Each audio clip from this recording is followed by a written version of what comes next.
ایک بادشاہ نے ایک محل بنوایا اور اس نے اس محل کے لیے معیار یہ رکھا کہ اس کی کسی چیز کے اندر بھی نقص نہیں ہوگا. تو اس نے دنیا کے بڑے بڑے کاریگر منگوائے، چھت والے، فرش والے، لکڑی کے کام کے، کپڑے کے کام کے، پانی کے کام کے، دروازیوں کھڑکیوں والے، قالینوں والے، حفاظت کا انتظام کرنے والے، بڑے بڑے اس نے منصوبہ ساز بلوائے، دفاع کے نقطۂ نظر سے، آب و ہوا کے نقطۂ نظر سے، روشنی کے نقطۂ نظر سے، خوراک کے نقطۂ نظر سے، نقش و نگاری، شیشہ کاری، ہر چیز اس نے، جس کو انگریزی میں کہتے ہیں کہ پرفیکشن، اس نے وہ ایک بڑا آئیڈیل اپنا محل تعمیر کروایا. اور جب وہ محل بن گیا تو اس نے دنیا کے دیگر کاریگروں کو بلوایا جو اپنے فن میں ماہر تھے اور طاق تھے،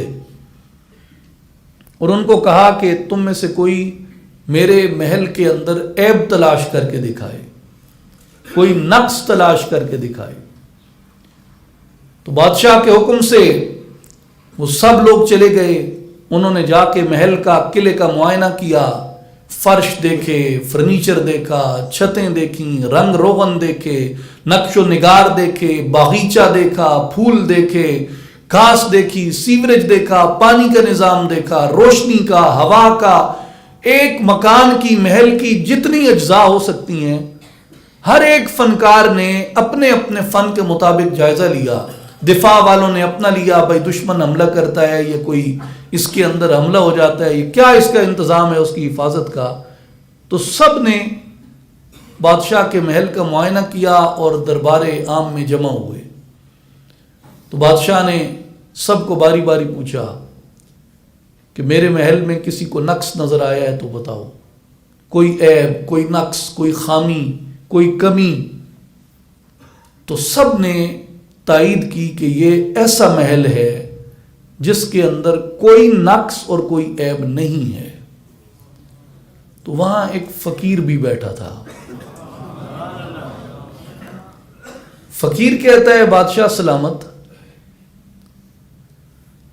سب نے اپنے اپنے ہنر سے آپ کے محل کا جائزہ لیا ہے، مجھے بھی اللہ نے ایک ہنر دیا ہے، مجھے بھی اللہ نے ایک ہنر دیا ہے. اگر آپ اجازت دیں تو میں اپنے ہنر کے مطابق اس محل کا جائزہ لے رہا تھا تو میں نے ایک عیب دیکھا ہے اس میں. تو وہ جیسے شیخ سعدی نے کہا ہے کہ نازک مزاج شاہاں تاب سخن نہ دارند، بادشاہوں کی نازک طبیعتوں پہ خلاف عادت بات سننے کی گنجائش نہیں ہوتی. تو تپ گیا، اس نے فوراً تلوار کے دستے پہ ہاتھ رکھا اور اس نے کہا کہ اگر تم نے عیب ثابت نہ کر سکے تو میں گردن قلم کر دوں گا تیری. اس نے کہا آپ کر دیں گردن قلم، لیکن عیب یہ ہے آپ کے محل میں کہ اس میں دشمن تو داخل نہیں ہو سکتا. راحت کا بھی بھرپور انتظام ہے، خوبصورت رنگ ہیں، رنگ دیکھ کے جسم کو ایک خاص طرح کی راحت ملتی ہے.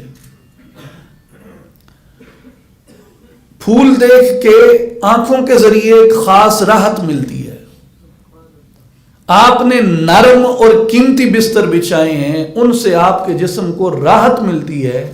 لیکن فقیر نے کہا بادشاہ سلامت، جب سوتے ہوئے کبھی موت یاد آ گئی تو یہ ساری راحت جسم سے نکل جائے گی، یہ پھولوں کے رنگ مرجھا جائیں گے، اور جب اسرائیل نظر آیا تو یہ زندگی کی ساری رونق ختم ہو جائے گی. اس لیے آپ کے محل میں نقص یہ ہے کہ اسرائیل کو روکنے کا کوئی دروازہ نہیں ہے. اسرائیل کو روکنے کا کوئی دروازہ نہیں ہے. تو یہ